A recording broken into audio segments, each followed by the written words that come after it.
मित्रों नमस्कार, मैं मुकेश उदैनिया सीधे बोल में आप सभी का स्वागत करता हूं और बिना लाग लपेटे अपनी बात लेकर हाजिर।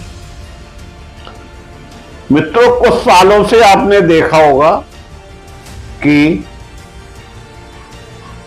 अपराध में बुलडोजर ज्यादा हावी हो गया और इसकी शुरुआत उत्तर प्रदेश में योगी सरकार के कार्यकाल में प्रारंभ, जिसमें अगर कोई अपराध घटा और सुबह उसके घर बुलडोजर पहुंच गया। अपराध किसी ने किया लेकिन पूरा मकान ध्वस्त कर दिया। इसको लेकर अब सुप्रीम कोर्ट ने भी अपना रुख सख्त कर दिया है। सुप्रीम कोर्ट ने अखिल भारतीय दिशा निर्देश तैयार करने की मंशा जाहिर की। इसका मतलब है सुप्रीम कोर्ट के कानों तक बुलडोजर की गूंज गई है, जिससे इस चिंता को दूर किया जा सके। पहले बुलडोजर उत्तर प्रदेश तक ही सीमित था। अब जहां जहां भाजपा की सरकारें हैं वहां बुलडोजर को लेकर कार्रवाई हो रही है। उत्तर प्रदेश से मध्य प्रदेश, मध्य प्रदेश से राजस्थान और धीमे धीमे आपको पता है महाराष्ट्र सहित अन्य राज्यों में भी बुलडोजर पहुंचने लगा है। कई राज्यों में अतकालिक दंडात्मक कार्रवाई के तौर पर अपराध के आरोपी व्यक्तियों के घरों को गिराने का सहारा ले रहे। अपराध निश्चित रूप से खराब होता है और जो दोषी है उसके खिलाफ कार्रवाई भी होना चाहिए। अगर घर गिराने से अपराध थमता है तो निश्चित रूप पर यह कार्रवाई कोर्ट को करना चाहिए, ना कि किसी सरकार को। एक मकान है, मकान का मालिक अगर अपराध करने वाले के पिता हैं और 4 अन्य भाई हैं जिन्हें किसी अपराध से मतलब नहीं है, लेकिन जब मकान गिरता है तो छत सबके ऊपर से चली जाती है। यह एक बड़ा पॉइंट है। इसीलिए सुप्रीम कोर्ट ने इसको बहुत गंभीरता से लिया है।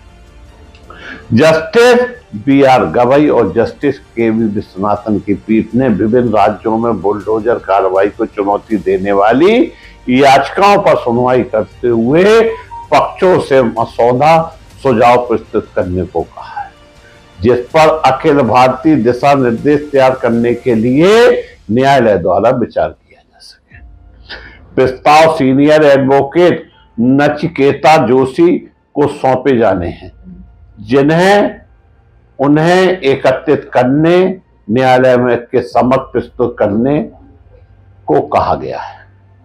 पीठ ने मामलों को 2 सप्ताह बाद सूचीबद्ध करते हुए कहा, हम इस मुद्दे को अखिल भारतीय स्तर पर सुलझाने का प्रयास करना चाहिए।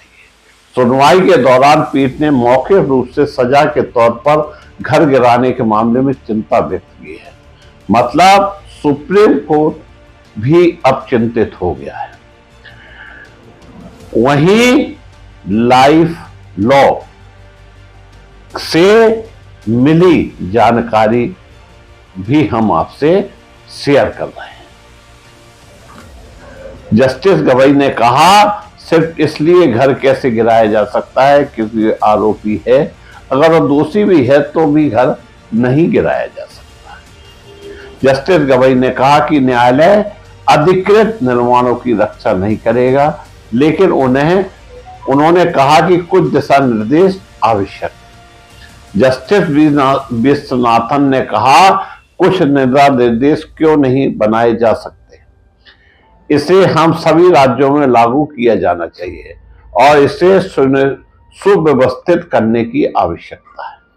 जस्टिस गवई ने कहा कि अगर निर्माण अधिकृत या अनअधिकृत भी है तो भी कानून के अनुसार, प्रतिक्रिया के अनुसार बंदोबस्त किया जा सकता है। जस्टिस विश्वनाथन ने कहा, एक पिता का एक बेटा अरियल हो सकता है, लेकिन अगर इस आधार पर घर गिराया जाता है तो यह कोई तरीका नहीं। उत्तर प्रदेश राज्य की ओर से पेश सेनेटर जनरल तुषार मेहता ने कहा कि राज्य का रुख उनके हलफनामे से स्पष्ट है, जिसमें कहा गया है कि केवल इसलिए किसी व्यक्ति पर किसी अपराध में शामिल होने का आरोप है तो उसे ध्वस्त करने का आधार नहीं बनाया जा सकता है। हलफनामे में एसजी ने पढ़ा, और किसी भी अचल संपत्ति को इसलिए ध्वस्त नहीं किया जा सकता क्योंकि मालिक और कब्जाधारी अपराध में शामिल है। एसजी ने कहा कि यूपी सरकार के खिलाफ दायर याचिका में उल्लिखित मामलों में उल्लंघन के लिए व्यक्तियों को नोटिस भेजे गए। उन्होंने कहा, कोई जवाब नहीं दिया, इसलिए नगर निगम कानून प्रक्रिया का पालन करते हुए अनधिकृत निर्माणों को ध्वस्त कर दिया गया। जमीयत उलमा ए हिंद की ओर से पेश सीनियर एडवोकेट दुष्यंत दवे ने कहा कि अप्रैल 2022 में दंगों के तुरंत बाद दिल्ली के जहांगीरपुरी में कई लोगों के घरों को इस आरोप में ध्वस्त कर दिया गया कि उन्होंने दंगे भड़काए। सीनियर एडवोकेट चंदर उदय सिंह ने उदयपुर के मामले का हवाला दिया, जहां व्यक्ति का घर इसलिए ध्वस्त कर दिया गया क्योंकि किराएदार के बेटे पर अपराध का आरोप था। मामले से अलग होने से पहले न्यायालय ने भारतीय महिला राष्ट्रीय महासंघ द्वारा दायर हस्तक्षेप आवेदन को भी अनुमति दे दी। महासंघ का प्रतिनिधि एडवोकेट निजाम पासा और रश्मि सिंह कर रहे हैं।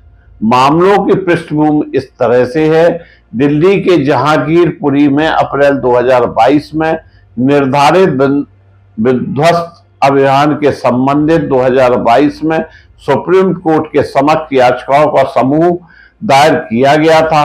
अभियान को अंततः रोक दिया गया था, लेकिन याचिकाकर्ताओं ने यह घोषित करने के लिए प्रार्थना की थी कि अधिकारी दंड के रूप में बुलडोजर कार्रवाई का सहारा नहीं ले सकते। इसमें से एक याचिका पूर्व राज्यसभा सांसद और सीपीआई-एम नेता बिंदा कराते द्वारा दायर की गई थी, जिसमें अप्रैल में शोभा यात्रा जुलूस के दौरान सांप्रदायिक हिंसा के बाद जहांगीरपुरी के क्षेत्र में तत्कालीन उत्तरी दिल्ली नगर निगम द्वारा किए गए बंदोबस्त को चुनौती दी गई।